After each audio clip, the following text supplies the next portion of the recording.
Jai Guru, everyone. Hi, Guru. And welcome to another episode. We've got the Fab Four here today. We have Chris and Priyank, Mike, and myself. How are we all today?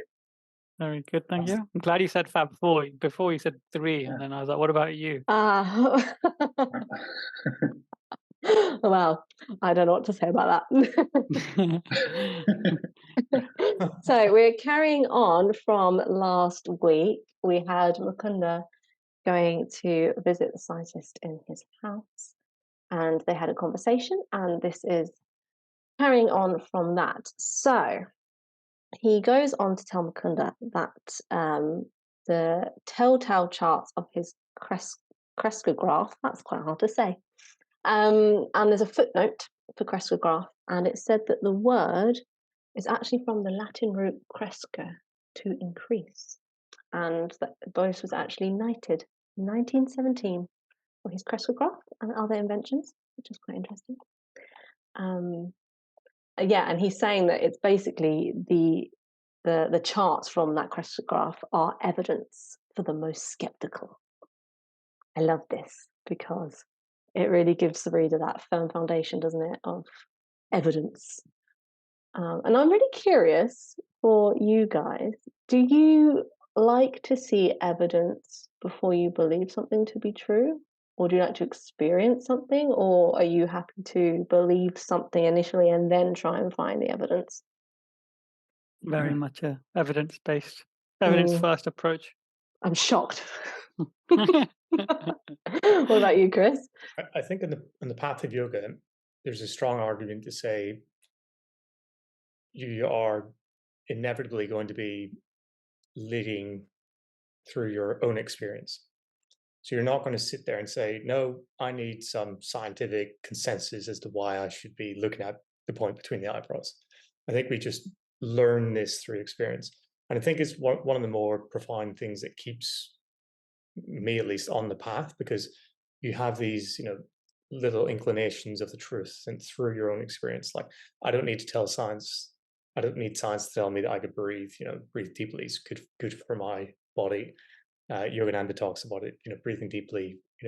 Getting rid of the CO2. That things like this are beneficial to settle the body, and things like this that we're told. I don't need to go and read up about that. I can do that through my own experience. So on the path of yoga, I would put forward that, generally speaking, experience is king.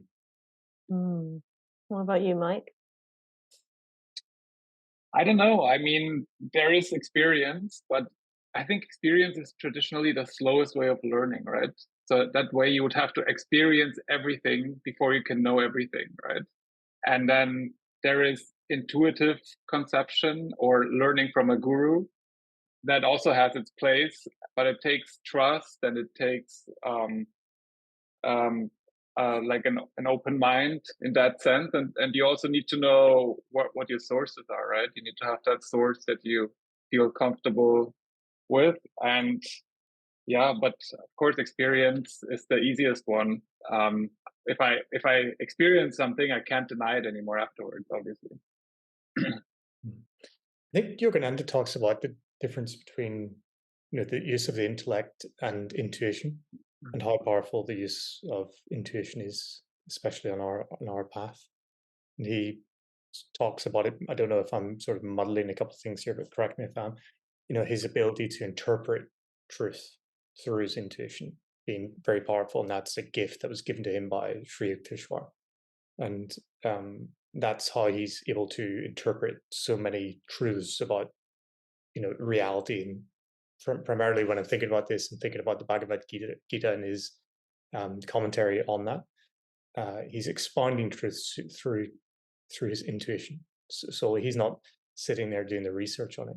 So it is a very curious thing, because it's counter to what I've been brought up in, the Western sort of approach, which is this scientific approach, which is fantastic. Yogananda himself says how good it is, but it can only take us so far, and maybe there is that speed of which you can know through intuition versus the intellectual pursuit.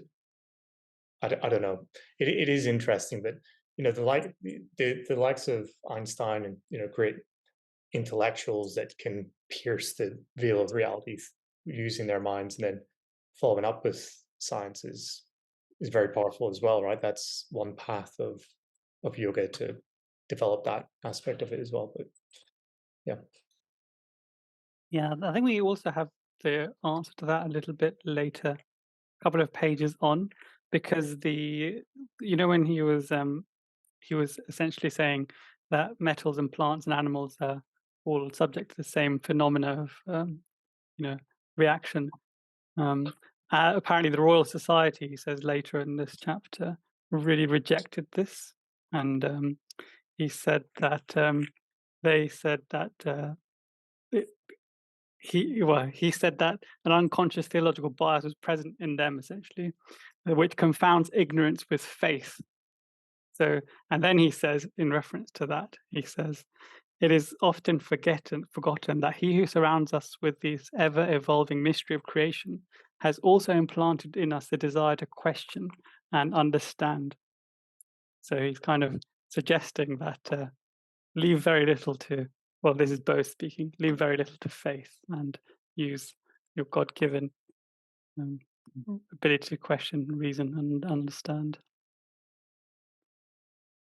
Yeah, I think in science, I think that's why the West is, at least in the last 2 centuries, was really good at science, because the scientists in the West, they were basically facts only, and even then, even if you have like a whole construct of knowledge based on experience and experiments, even then, like you just said, Priyank, in what it says in the book, there can be a bias in a certain direction, and people don't want to give that up. So even that way, not perfect. Okay, so we have the evidence, the actual evidence, the undisputed evidence from the crescograph.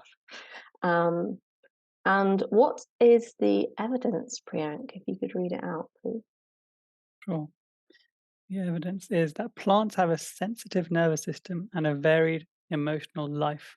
Love, hate, joy, fear, pleasure, pain, excitability, stupor, and countless other appropriate responses to stimuli are as universal in plants as in animals.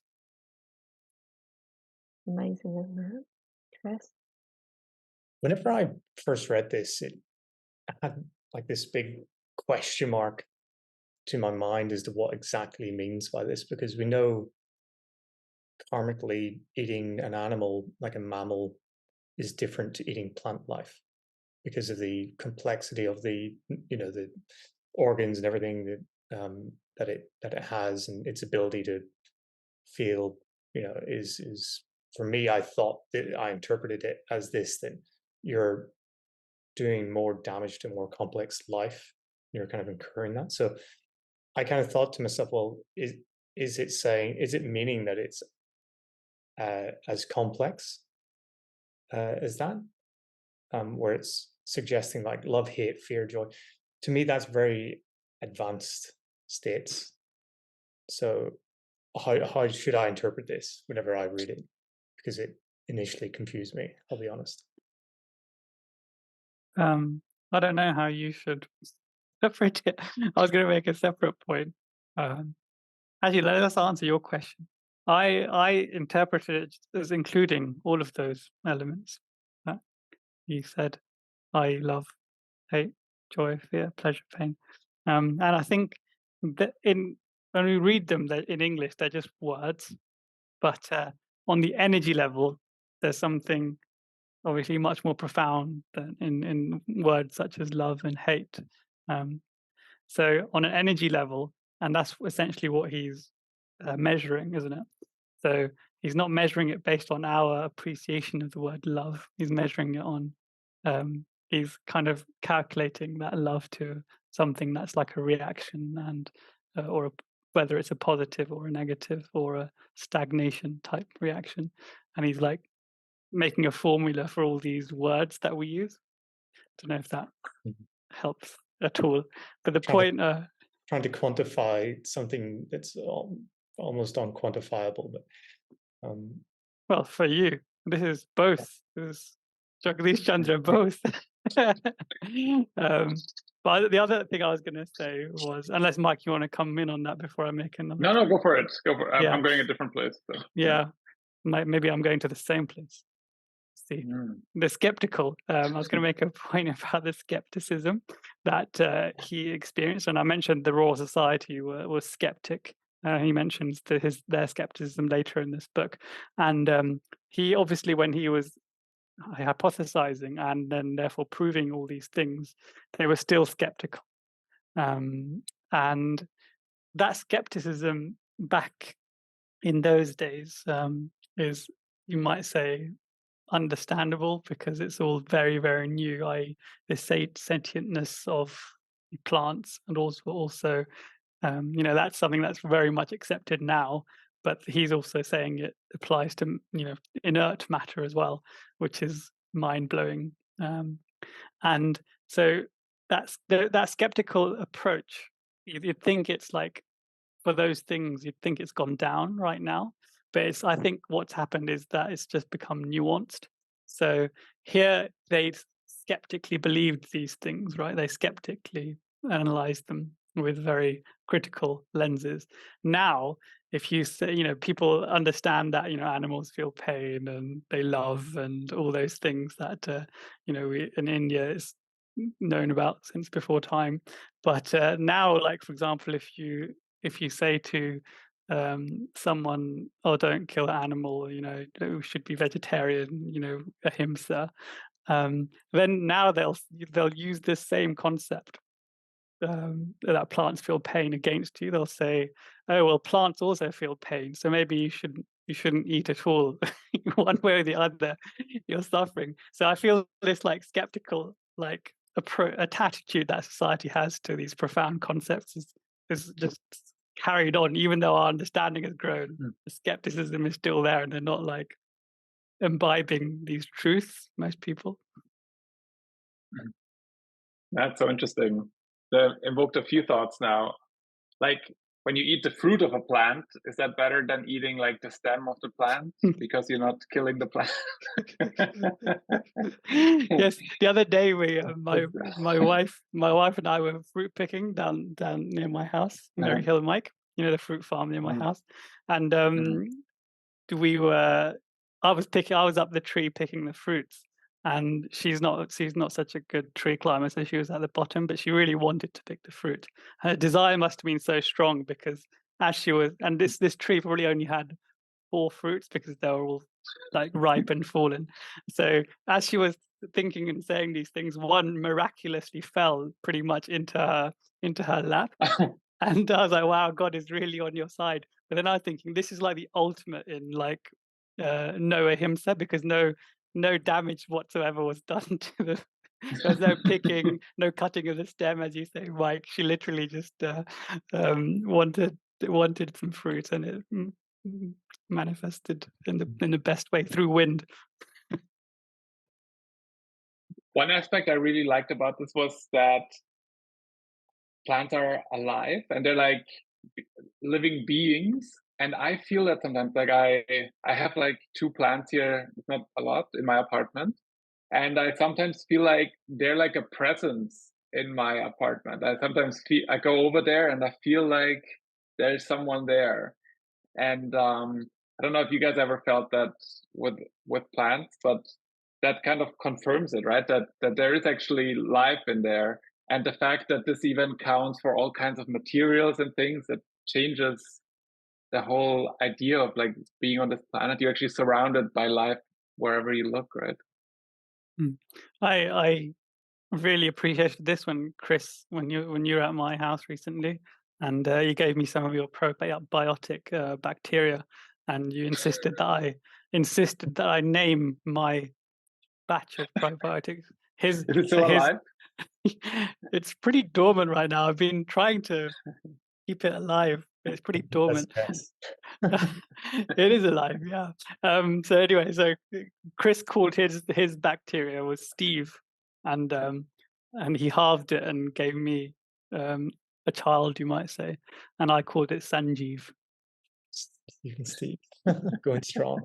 Yeah. Got one in Brazil, one in and two in UK. Yeah, but you insisted that I name them because they're, living things and deserve some love with name. So nice. I think there was actually a study, going off of what Mike said. Can't remember where. So sorry, but there was a study that's very much going off of what Bose is saying here, but that plants emit a certain type of frequency when their caregiver walks in the room, which energetically draws you to look after your plant. Which again, it all feeds in. It's all the same, isn't it, really? But it is amazing. Like, you don't really think about it too deeply that much on a daily basis. But when you look at plants, I've got one on my desk, I'm just thinking, wow. It sort of adds another layer of appreciation to going slow, eating your food properly, with intention, giving thanks.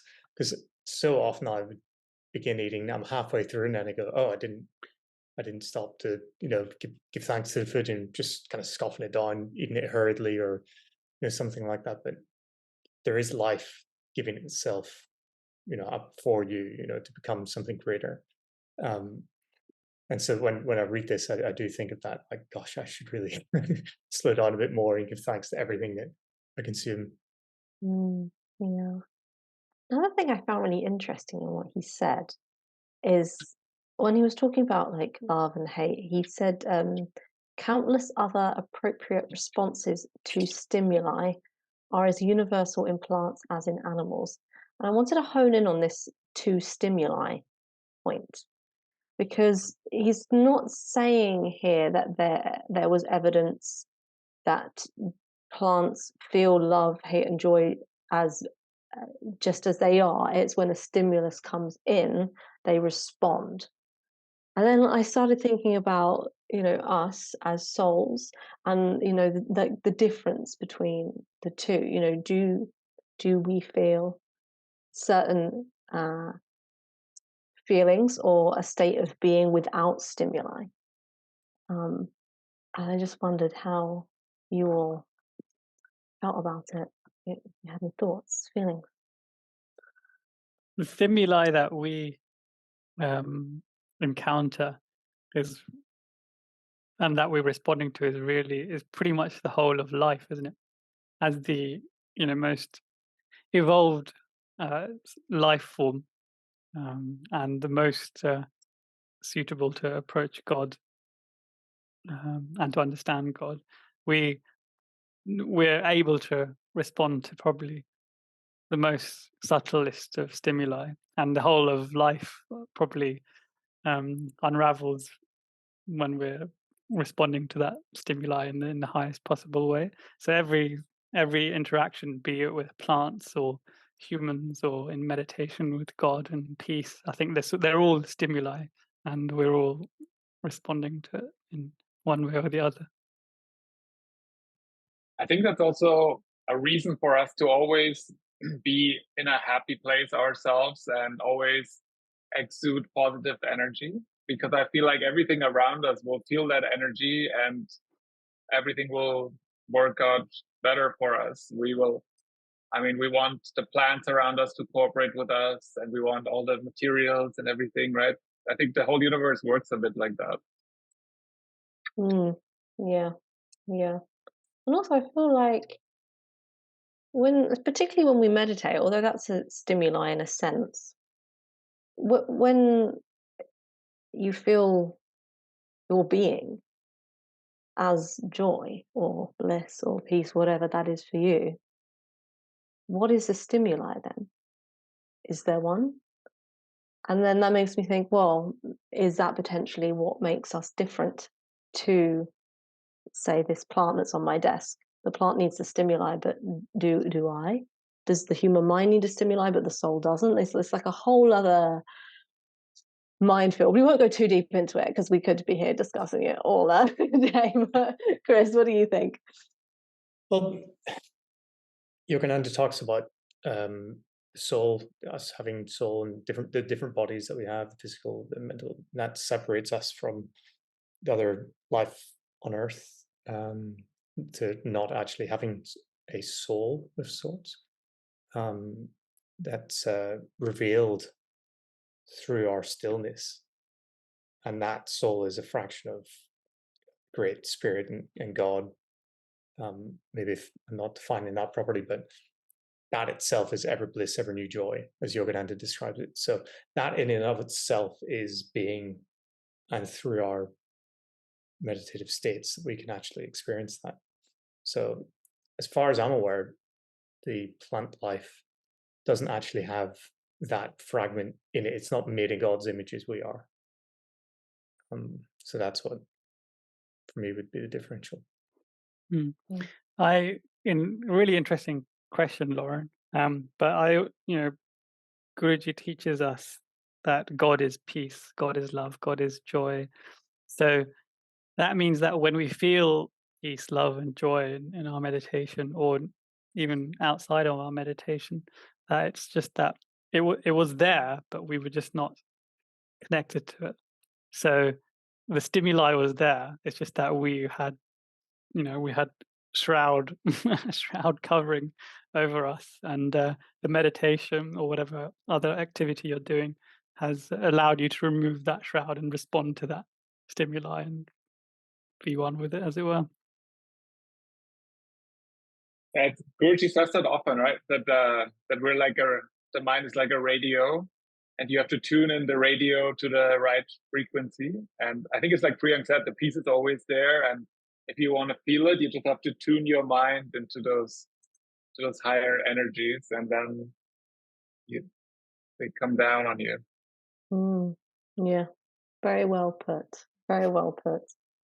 But then at some point, there's also going to be no stimuli once you have become one, right?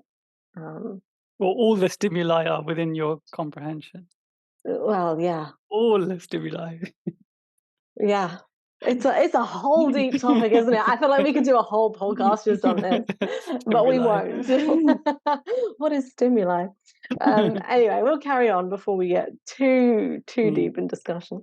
Okay, so Bose has just expounded this amazing truth about plants, and then Mukunda replies that he's basically saying that this could seem only poetic imagery before this came into being and before the professor found it.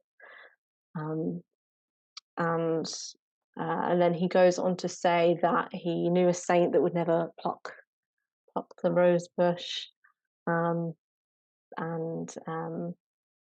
he basically didn't pick plants, which is what we were talking about earlier. Yeah, Priyank.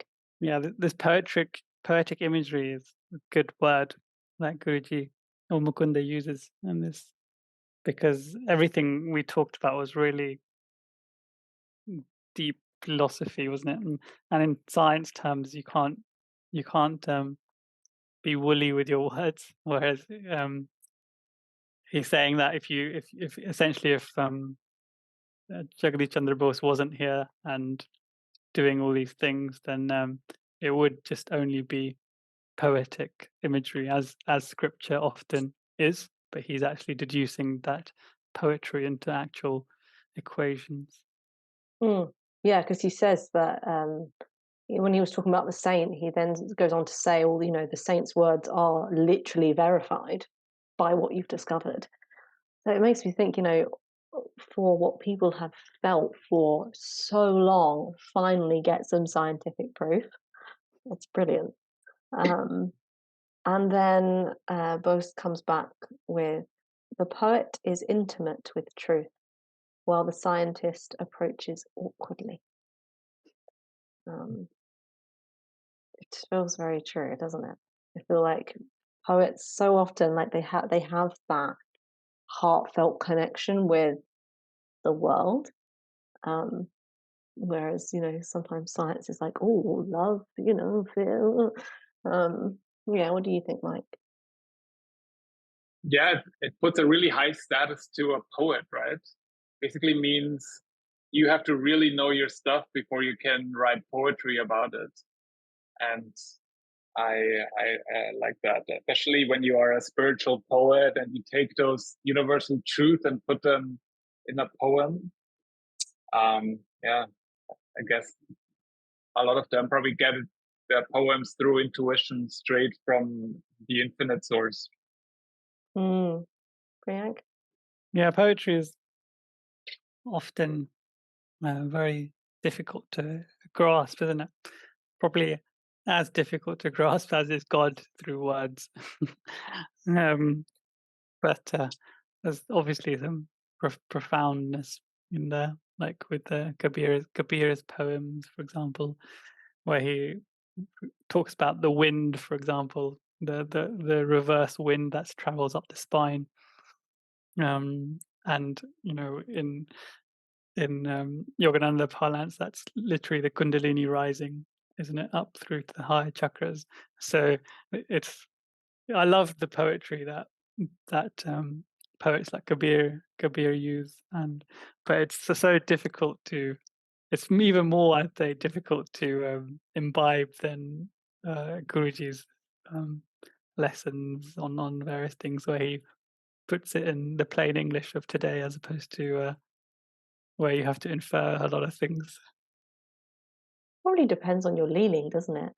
I feel like if you've got a very scientific approach, then Yogananda, there's no room, like it is what it is. But then when you have poetry, it's like you say, there's that different thing to imbibe from it. And for some people, that it's just way out of the equation, and for others, it's very intriguing. I love the poetic stuff personally, and the scientific. I'm a bit of a blurring of the two. There's just something about it. Anyway, so yeah, and then he invites Mukunda to his laboratory to see the unequivocal testimony of the crescograph. So there's no room for doubt there. Very quickly, we just talked about. Did we miss the a saint I once knew would never pluck flowers? Did we cover that, or did I? We did. We didn't talk about it in too much depth, so we can go back and talk about it. Just quickly. Can I? Yeah. So that I don't know which saint he's talking about, but it certainly sounds like Luther Burbank, doesn't it? Saint amidst roses. But that was many decades. We hadn't met him yet. Yeah. So travels through time. There's no time. There's no limitation of time for avatars, apparently. But what do you guys feel about this? Because often flowers are used to offer to God, as a means of your devotion, especially during commemoration services, etc., etc. I remember Mike went through. We were serving together once, and we were quite busy, if I recall. And I said, "Mike, do you want to go up and do the flower?" And you're like, "No, I'm fine." I was like, "Yeah, me too." Me too. But part of the reason for that is exactly this. I offer the flowers mentally offer the flowers of my devotion. The physical offering, I think, for me personally, and my wife is of the inverse camp. She wants to offer a physical flower, but I just like exactly what he said. A saint I knew wouldn't rob, it's just said so beautifully, wouldn't rob the rose bush of its pride and beauty. Shall I affront its dignity by my rude divestment? Even for God, I think it personally doesn't sit true with me to like take the flowers and put them in your house, or even other things that people do with flowers. I'd rather leave them where they're supposed to be. But if like, I've got a very significant rose bush that the flower it's so significant that some of the roses are tilting over all the way onto the side, and cutting those and then putting them in my house I don't feel so bad about, because literally it's too much for the plant. It's just it's growing like an insane amount. But if for example, and this actually happened, we had a rose bush and it would probably have 2 or 3 flowers in the whole year. And my wife and I were, my wife was saying, should we, there's a really nice rose, shall I go cut it? And I was like, that's the only one it's going to produce this whole year. Are you sure we should be doing that? And then we were debating it. How would you handle that, Chris? Even if it was for a commemoration? Yeah, well, that's it. If it's going to a higher purpose, and that higher purpose can take yourself much farther, then maybe you could argue, through the memory of that rose, once cut and maybe dried out or something, could you have could it be a service to you? And that's God, that's God being a service to God, and greater and small g. So I don't know. I'd probably I would have to see it myself, Priyanka. I'm going to see it. But I was going to share, actually, now that we're sort of on the topic again, it just came back to me that I remember where I was and roughly when it was, 2014, and I was, working in London, and a lady that I was working with said that she used to hate it when she was given flowers as a gift. I thought, wow, that's so strange. Like, why? Flowers are so nice. Like, why would you not like flowers? And I, would give my mom flowers. My mom loves flowers, all sorts of different types. And I would still do it to this day, to be honest. But the lady then said, look, we kill the flowers and then we give them to people and they die. They're dead. You're giving people dead flowers. And it made me think, I've never looked at it that way. I never thought about it in that way. You're just killing something beautiful and then turning it into something. And it just stuck with me since that day. And as far as I can, I try to give, live flowers that I, to give to my mom and say, look, plant them or do something with them. A couple of years ago, I actually bought a plum tree, and it was, it would grow plums. And just 2 months ago when I was there, she gave me the first plum that it produced. And it was lovely because it was that moment of, sharing, you give me this, now I give this to you, and we can share it together. And it was a lovely experience. So no more dead flowers in my family. If I can, yeah. It reminds me, my parents, they always insisted on getting a live Christmas tree. And I was always wondering why, because what are we going to do with it afterwards? We're not going to use it next year. And because it's growing so fast, right? When the spruces are young, a year later they're like twice as big or something, right? So you can plant it in the garden, and then at some point we had like 3-4 spruces next to each other. I'm like, come on, we're gonna have a pine tree forest. But yeah, I get the whole sentiment. More now than I did back then, because when you kill the tree, it still looks nice for a few weeks, and then the needles fall off and it's dead, right? So that's actually a pretty sad sight. Do they still buy the trees now? Yeah, they still buy like trees. Yeah, my dad. Yeah. There you go. So yes, so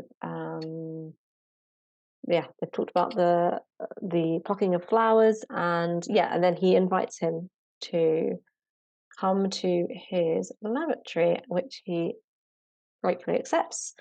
He leaves, and then he says that he heard that Bose was planning a research centre in Calcutta, which is kind of a little nudge to what's going to happen next, because we then find ourselves in the Bose Institute, which was opened, from my findings, in 1917. It's actually a really lovely website. If you go on the Bose Institute website, it's actually really, really great. If you go on the About section, they've got loads of pictures. They've got lots of different information. So if you're curious, we can pop the link on there for anyone who's intrigued. So yeah, it was opened in 1917, and they had a dedicatory service. That's really hard to say. Why was that so difficult? And he says that enthusiastic hundreds strolled over the premises, which is quite amazing, isn't it? Like, so many people going to this. It's not something you often hear about, so many people so enthusiastically going to an opening of an institute. Maybe it is, and I'm not aware. But among nerds. Yeah, Maybe. yeah, that's true. Mike would have been there for sure. Yeah. That's right. That's a nerdy smile. Whenever I saw one. So yeah, he says that he was charmed by the artistry and the spiritual symbolism of the new home of science. So there's a real blending of science and spirituality, which must have potentially been quite new. 43 years later, CERN was also charmed by its the symbology as well. CERN being one of the biggest scientific laboratories in the world in Switzerland. It has a similar dedication. It's got the dancing Nataraja, or the Shiva form, outside its outside one of its most important buildings. So that's pretty nice that they honored that specific that symbology of the incarnation of God in Shiva, the dancing, essentially destroyer and creator form.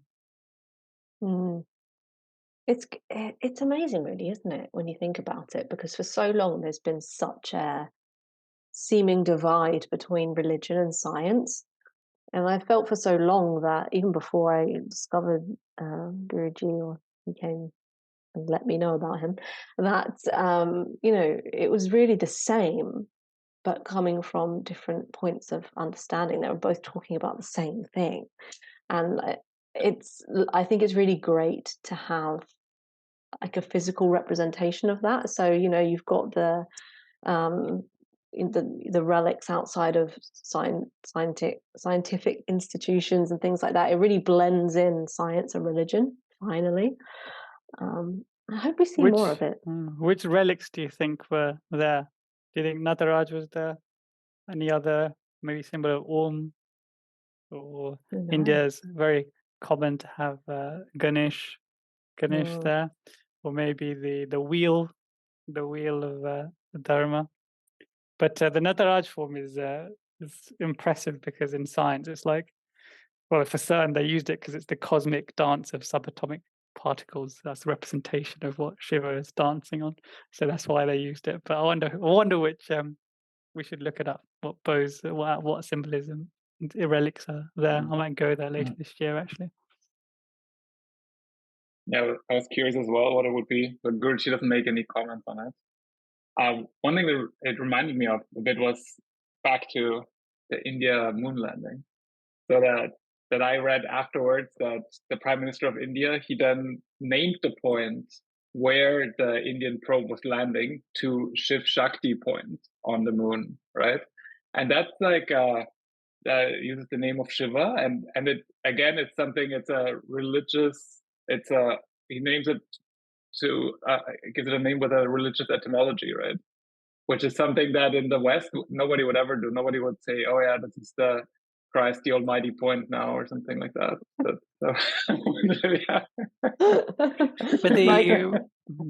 the planets are named after the Greek gods and things like that, aren't they? So they do sure. It, but just not in modern religious. But Shiva, I would say Shiva and Shakti is it almost transcends religion in terms of how it's perceived. It's almost like saying energy, Shiva and Shakti. So it's actually a perfect name for it. And people that would prefer a secular name don't understand what Shiva and Shakti means to India if they're saying that's right. Not secular. Right. Okay.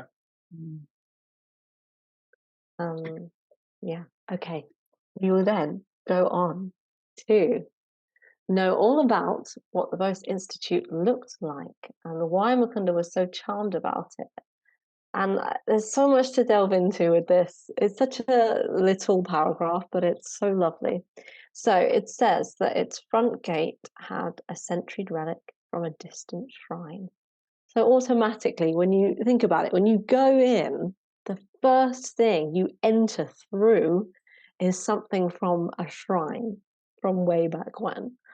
And then you have a lotus pool. Now, the lotus pool is quite significant in life, particularly spirituality. Mike, would you like to read the footnotes that they had in the book, please? Yeah, it's about the lotus flower. So the lotus flower is an ancient divine symbol in India.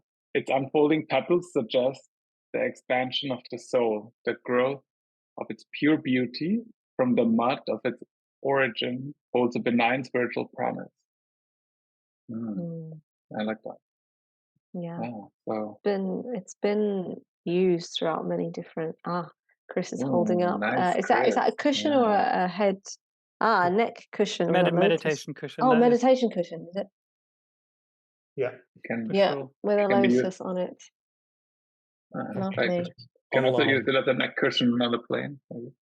Oh, you could. I mean, but yeah, the depiction of a lotus is very widely used, I feel, and for good reason. Priyank, you found some wonderful things, didn't you? Yes, and God talks to Rajana, yeah. Chris, would you like to read that out? Sure. The spiritual man performs all right actions of seeing, touching, smelling, tasting, and hearing without feeling any mental attachment. His soul floats on the foul waters of dark earthly experiences, of man's sad indifference to God.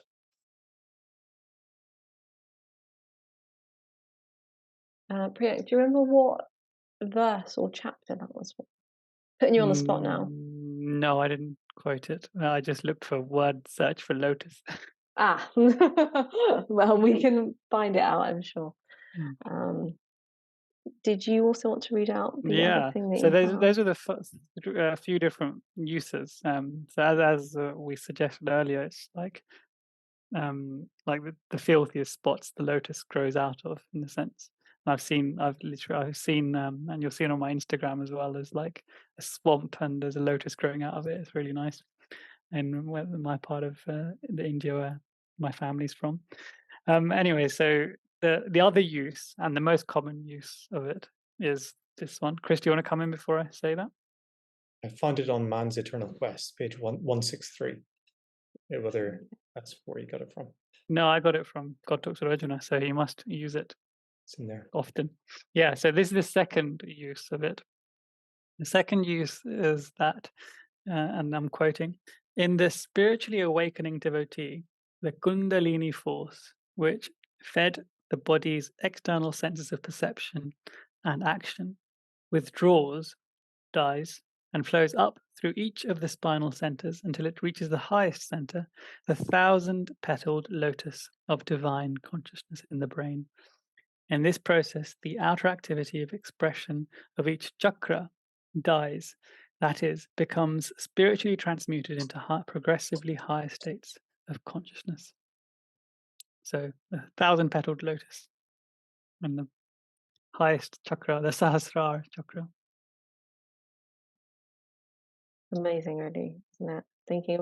Just thinking about it in general, but then thinking about it in this context of going into an institute for science. You come through something that came from a shrine and you see a lotus pool, which has so much depth and meaning, doesn't it? And then behind that pool, it says that there was this sculpture of basically like a female figure, and she has a torch, which was conveying the Indian respect for women as the immortal light bearer. I loved reading this because I had no idea, really, that this existed, was a thing. I wasn't aware too much. It reminded me of this, like a Statue of Liberty type figure. Yeah, that's kind of what I had in my mind too. Yeah, yeah. And then there was a little temple garden, and it was consecrated to the nomenon behind phenomena. I went into an absolute deep dive spiral on just these 3 words, nomenon beyond phenomena. It's so deep, it's almost hard to explain. So nomenon, if you're not aware, apparently is, I'm going to read out a definition that I found. So a thing as it is in itself, as it's knowable, as distinct from a thing as it is knowable by the senses through phenomenal attributes. So basically it's independent of the senses, and it's not perceived or interpreted, and in some philosophies it's incapable of being known. So it's quite mind expanding to think about. So yeah, and there's a philosophy that there is this behind phenomena. Amazing. I found some really interesting articles and things, so I might, if we feel it's necessary, I might just link it up. People can look into it themselves, but it's quite a good one. So yes, and then he goes on to say that thought of the divine incorporeality is suggested by the absence of any alter image. Yeah, yeah. Really resonates with that, because I don't like to personally keep an alter image in the sense, other than the gurus. In India, we have usually 30 different altar idols. I've never been one for all those things, so that's why I found SRF really agreeable, because there was no need for an alter image, even though we use the pictures of the gurus. Yeah, I agree. I always had a hard time with this, like, depictions of like God as like a guy with a long beard, because that actually means nothing, right? It's just the idea that someone has, and it might be good or might not be. And Brother Bhaktananda said that a few times. He said he traveled to India once, and somebody told him there that Guru is God and God is Guru. And that way, you don't have to make that distinction in your mind. You can just lay all your devotion on the Guru's feet, at the Guru's feet, and they will send it to the right address afterwards. It makes it a lot easier. I find it makes it simple, makes it understandable. Yeah, and there's a whole big teaching, idol worship. I think we've talked about this before on the podcast. It's not recommended, strongly not recommended. So yeah, I think it said a lot that there wasn't that, oh well, this is it, and probably made it a lot more approachable for people who were coming in who weren't God minded, or weren't open to that concept just yet. It's a nice way. So yes, everyone's just entered, and then Bose has a speech. It's quite a long speech, so we're not going to go into the whole thing in this episode. We're just going to do a little chunk. But it's wonderful because Guruji says that his speech might have issued from the lips of basically an ancient rishi, which says so much, doesn't it, about what we're about to hear.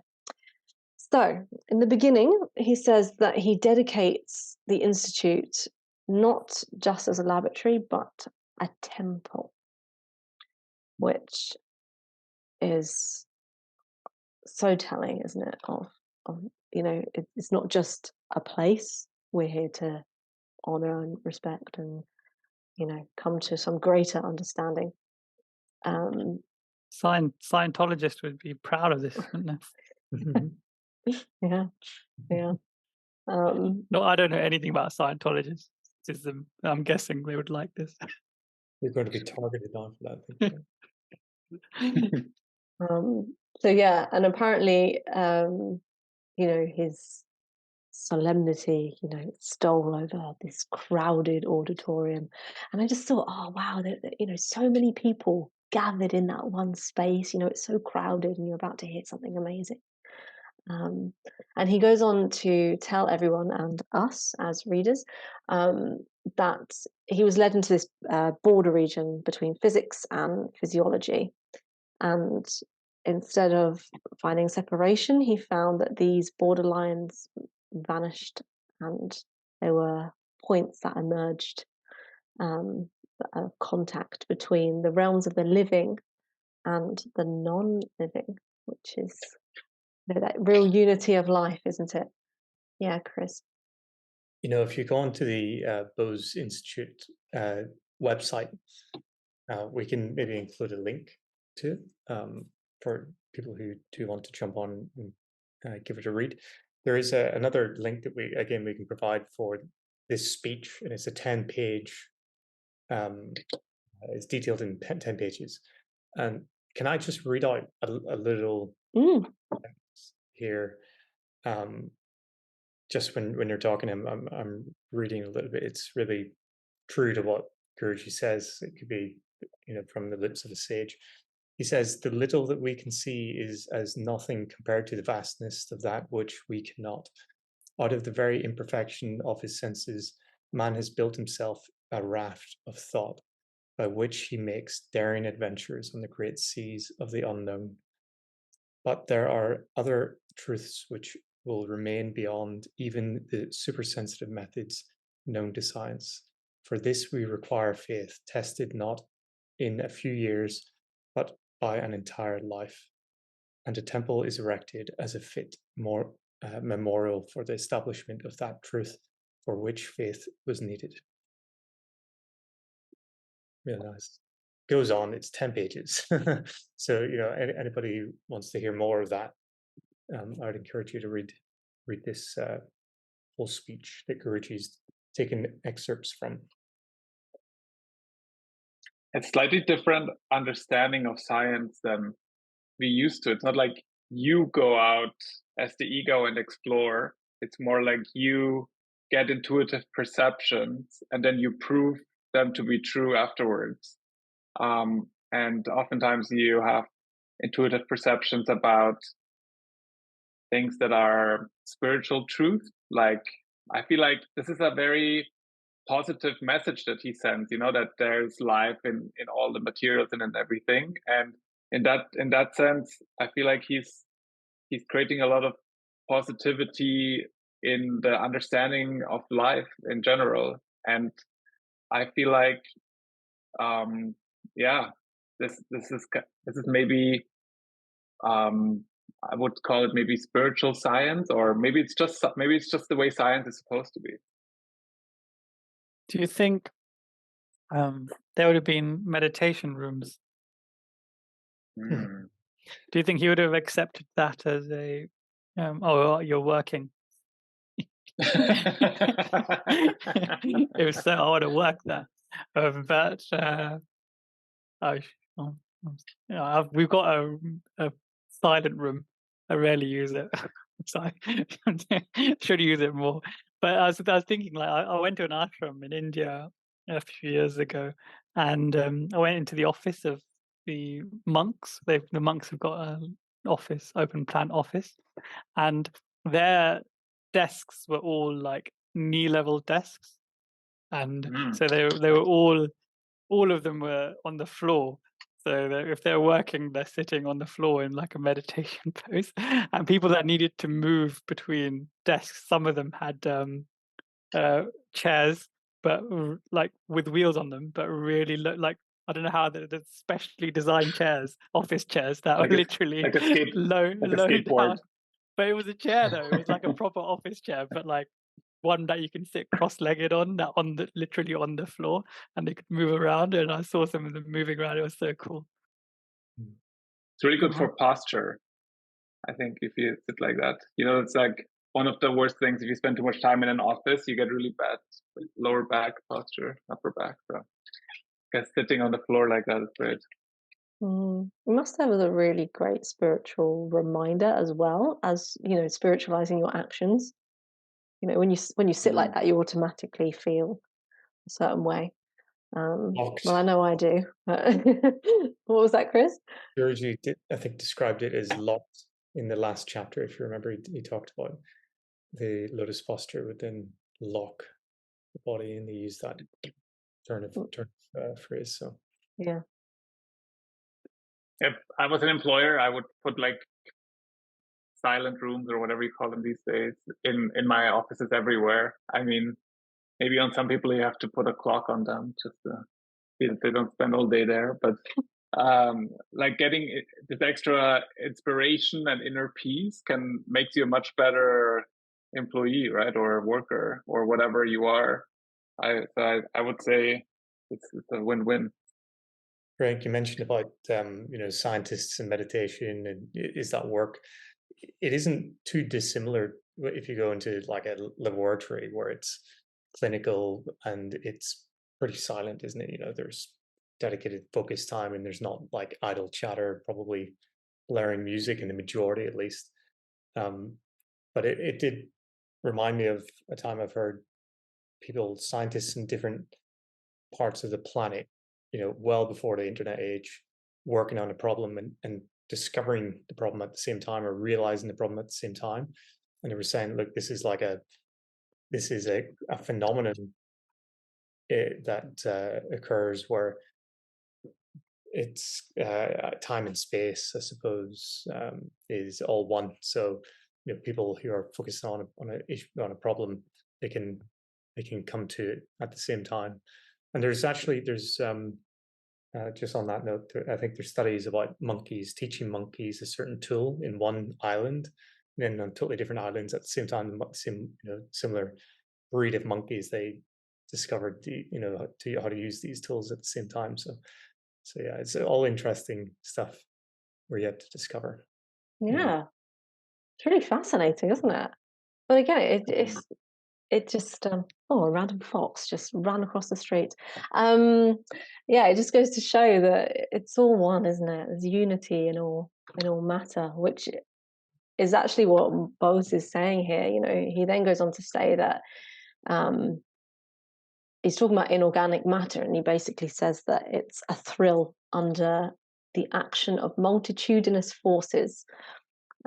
So spiritualists may call that God, the scientists may call it multitudinous forces. It feels like the same. And then, as Priyank was telling us earlier, he goes on to say that his discoveries led him to see that metal, plant, and animal are all under one law, and they experience the same phenomena, the same, fatigue, depression, recovery, death, unresponsiveness. And I really thought about that for a moment, and I thought, well, imagine hearing that for the first time, that all matter in this knowable universe is under one common law and basically is the same. And imagine hearing that from a perspective which is purely scientific. Amazing. And what else happens next? So yeah, he then was obviously amazed, as you would be. He went and announced his results to the Royal Society, as Priyank said, and they were not open to it at all, which is very sad. It often is the way that one of the biggest hurdles is mankind, isn't it? Like, imagine you just found this most amazing thing, and then you got people going, no, don't think that's great. Yeah, Mike. Yeah, there's just always some inertia in people's minds, right? If you come up with a new idea that is pretty groundbreaking, I would say, at this point, then it's hard to just change your way of thinking, because people, we talked about neuroplasticity before, but that's actually something that takes some work, and the new ideas, they come and they change things, but not always at the time and when we want it. It like rarely happens on the first day. Yeah, and yeah, it goes on to say that we've actually already talked about this bit because Priyank was talking about ignorance and faith, so we won't go over that because Sorry. Priyank's Naughty. slapping his wrist. No, it's Naughty. good because we want to have a flow. Yeah, Mike. Yeah, there's a very practical application of what Bose found out.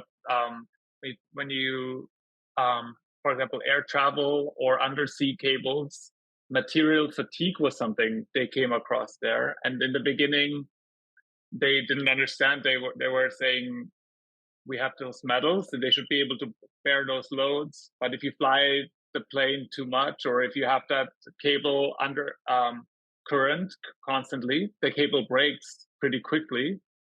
And one thing that is very much in line with what Bose says here, if you give the metal frames of an airplane or the cables periodic rest periods, then they will last much, much longer. And that is something that you can actually only explain when you think of this as some kind of being that kind of needs rest and then regenerates by itself. There you go.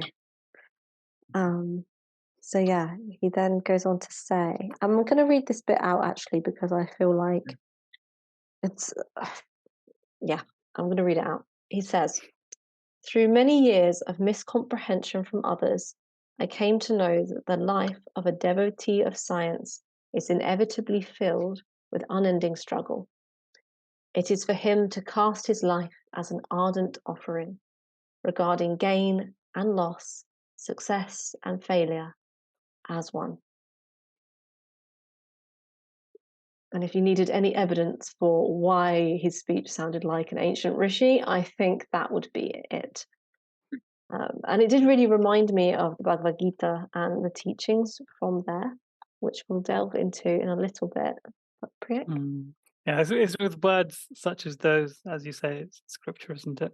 And I don't know if his voice was ever recorded, but I wonder what his voice was like. I might have to find it before the next episode if it was. But Guruji describes that as soon as he said the words, for example, I dedicate today this institute as not merely a laboratory, but a temple. Apparently, Guruji describes that his reverent solemnity stole like an unseen cloak over the crowded auditorium. So these are the types of words, and when he's like referencing scripture to everyday life, and not just in faith, but in practice, in like evidence, an evidence-based approach to it, then it really it would have completely, put all the listeners in a state of like a meditative state. And Chris says it's like a really long 10-page speech, but if I've only seen two pages of that, i.e. what's in the autobiography, but if the rest of it is like that, I can see that all the audience would have been completely engrossed, because these kind of scriptural references and making them your own, that's something that takes something, doesn't it? I feel like it may have even led people to be more open to God and that concept. I have to say, I found this bit actually quite uplifting when he talks about the unending struggle being a life of a devotee of science. I did find it uplifting, and I know it sounds a bit odd, but it reminded me of like the path that we're on. It's not easy, is it?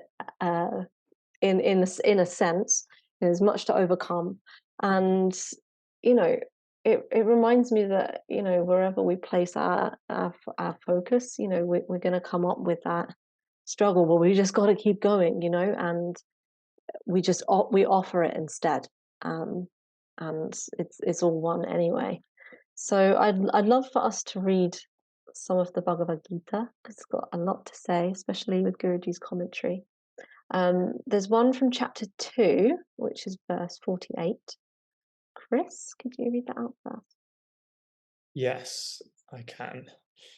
O Dhananjaya, Arjuna, remaining immersed in yoga, performing all actions, forsaking attachment to their fruits, being indifferent to success and failure, this mental evenness is termed yoga. A winner of wealth, intoxicated with the joy of divine union, perform dutifully all your actions without being attached to the outcome, whether of success and failure. Just as an invisible river beneath undulated tracts of sand fiddles smoothly and silently. Sorry, I think that should be, is that flow? Should that have been flows? Or I think it's glide. Sorry, that's my typo. That's the spelling, yeah. Glides smoothly and silently. Should mental equilibrium flow ripples beneath all successful activities, to remain ensconced in even-mindedness during all states of activities is yoga. He who can preserve in himself this mental balance in every kind of changeful circumstance is a yogi. Yeah, probably one of the difficult things to do. I always catch myself like, yeah, must be even-mindedness, and then something surprises me, and I'm like, oh, I reacted, not in the ideal way, and I come out of it like, oh, it's always the times when you're least prepared do you get the challenge. It is really, and then when you're constantly introspecting, you realize how often you slip up, but it's good. It's good to have the awareness, but also have scripture like this, which says it so clearly, even-mindedness and being unattached to what we do and offering it to God. So we are going to leave it on that hopefully inspiring note. I would recommend going to that Bhagavad Gita verse. So it's chapter 2, verse 48. It's one of my favorites. I love that quote. Yeah. Obviously you deduce therefore that I fail very often, and I do, and hence then I refer back to this quote. But it keeps us, chained, doesn't it, to the goal? So it's all for its purpose.